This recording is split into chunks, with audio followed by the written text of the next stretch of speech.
Hey, what's up? What's going on? I'm Terrence Fulton, owner of Beautiful Properties, Work Strive Grind, and president of the McClendon Group. And I'm here to talk to you today about sometimes you have to cut ties with any toxic job, toxic relationship, toxic friendships, just anything that's holding you back from your full potential, that's not helping you achieve whatever goals and dreams and aspirations that you do have. Today is a special day, April 13th, Friday the 13th, which is usually a bad day because of the Michael Myers thing. Actually today, 2 years ago, is when I turned in my resignation letter to my former employer. One of the scariest but best decisions I ever made. And I remember all the anxiety that I had. So I want to talk to you today about just personally my story. I was at this company that I was working at for 9 years. Very good job according to society standards. I was making decent money. I thought that I was probably going to be with this company forever. I'm just being straight out honest. I didn't see really past that job because I used to base off of where I used to come from. When I came to the job, it was like everything I probably dreamed of in my small mind. This job was going to be making about $50,000, and I was coming from a job that I was only making $10, $11 an hour. This job, I come to make a decent living to my standards as a young 20-year-old adult. I achieved everything, had a whole bunch of awards. I gained 11 awards in 9 years. I was highly decorated within the company. Anytime they need to send anybody to represent our facility, I was one of the people that they sent, one of the top performers, hard workers, and then all of a sudden everything just came crashing down. I test some of that to me. My mindset had changed. I started listening to audiobooks, Rich Dad, Poor Dad, Who Moved My Cheese, Richest Man in Babylon, just some of the few books that I used to listen to. Most people would have music playing, but I used to always listen to audiobooks. Even though my body was there, my mind was somewhere else. Once I started to hear those and started to expand my mind, I knew that I was better than where I currently was. It was one time I got into it with a supervisor, and this particular supervisor used to always get into it with everybody. I'm very outspoken, as you can see. You know, I have no problem with speaking my mind about anything. And sometimes it is best to just sit there and be quiet, but not when somebody talking to you all crazy. The guy told me, "Why are you on my clock?" That's how he came to me. I was like, "Who the hell is you talking to? I'm a grown man." He was like, "Oh, well, did you ask me that you could pick that up?"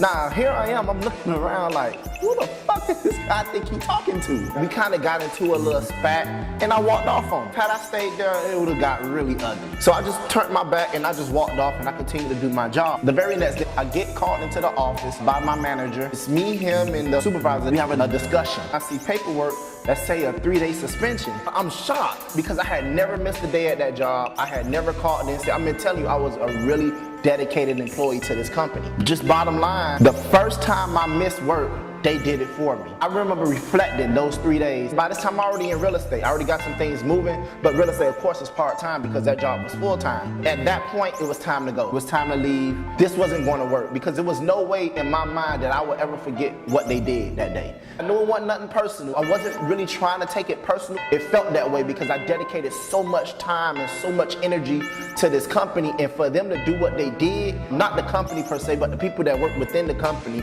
that was superior to me, our relationship would never be the same. I would never see them what I've seen them before. People are going to do what's in the best interest of their job in the company. I'm going to talk to the director. That was the person that was above them. I'm going to talk to him. Me and him have a pretty good relationship. He knows what I contribute. The very next day I sat down. He had paperwork already. He tells me out of his own mouth, he looked me dead in my eye, "If it was me, I would have fired you."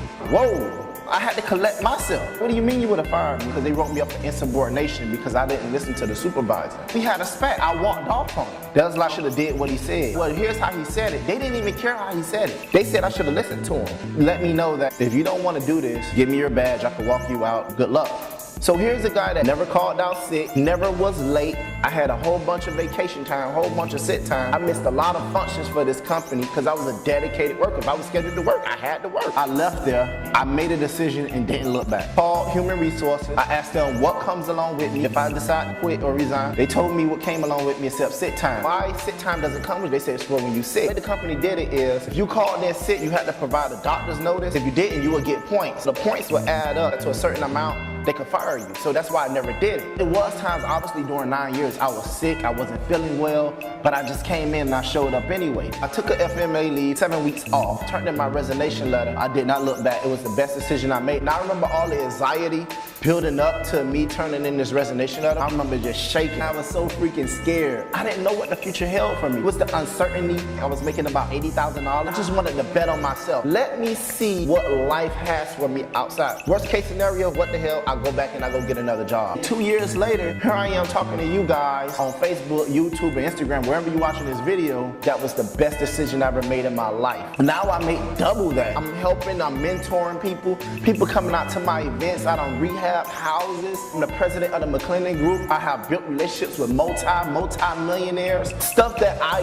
never would have did had I still been with this company. April 28th, my next seminar, that was my last day in corporate America. Come out and help me celebrate. I would love for you to get over that threshold. You don't have to take the route that I take, but I tell people, please control your own money. Control your own destiny. It was the best decision I made for my family. My time is free.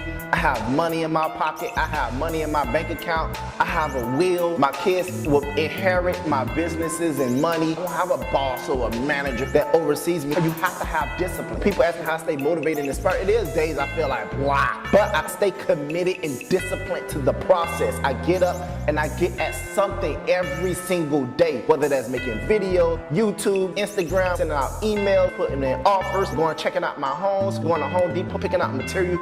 I shopping my craft every single day. That was my story. April 13th, 2016, I turned in that resignation letter, and once I walked out of there, I walked out a new man. Now I'm wearing suits, all types of stuff. I remember having to wear the same thing every day. Same shirt, same pants, dirty. I really didn't care because it was a warehouse job. I didn't care whether I stink or not. I'm getting dirty again. I'm a man. Don't judge me. I want to empower you guys. Get in some investments. Now I have over $1 million worth of real estate. I'm happier than ever. Sometimes you just cut ties, cut bait with the things that's holding you back. You know who I'm talking to. It's not for everyone. I'm not talking to everybody, but you know who I'm talking to. You know that job is holding you back. You know that relationship is holding you back. You know that them friendships holding you back. Cut bait, cut ties with those people, and you move on. I'm Terrence Fulton, owner of Beautiful Properties, Work, Strive, Grind, and I'm president of the McClendon Group, and I'm out, and I see you April 28th. Tell me how much money I have to put down, because once you get them numbers,